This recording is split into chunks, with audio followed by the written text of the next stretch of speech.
sung nga hin lung tu pi mon su te na dingi pa hi nga dil su tao jing na hi na Christian in sung sim do na dingin pasal hinan ka chan ti to e hin la nang zalin pathin hinga palung lam hol di ki pan tang ka te ne ngai dam min ka khel na ho hi Christian hin ko sim do na di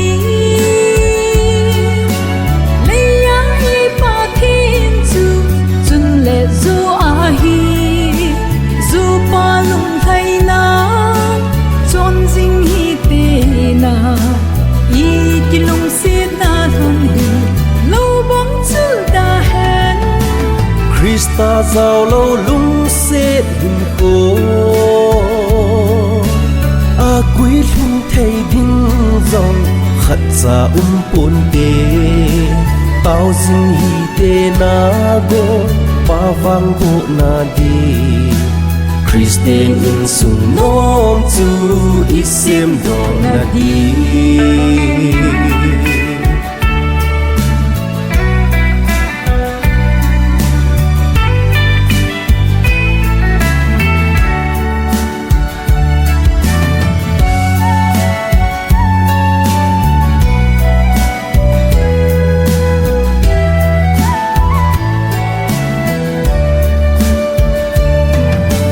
Samson le Delilah bang poi te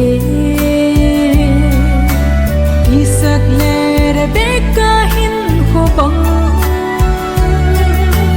son lệ khăn min dòng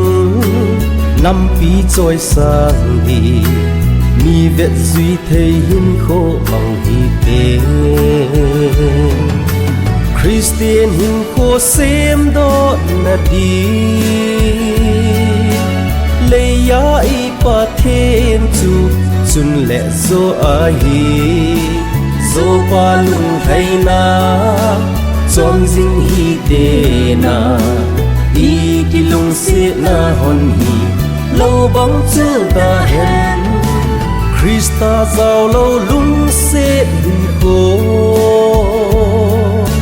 a quý lung thầy đinh dòng khát ra pun te tao dinh hi te na go pa vang bo na di Christian in sung nom chu isem do na di Christian hin ko sem do na di leya i pa thêm chu chun le zo a hi zo pa lung thai na chong jing hi te na đi ki lung se na hon hi lo bang chu da hen Krista zao lo lung se hin ko a quý lung thầy đinh dòng khát ra pun te tao dinh hi te na go pa vang go na di Christian in sung nom chu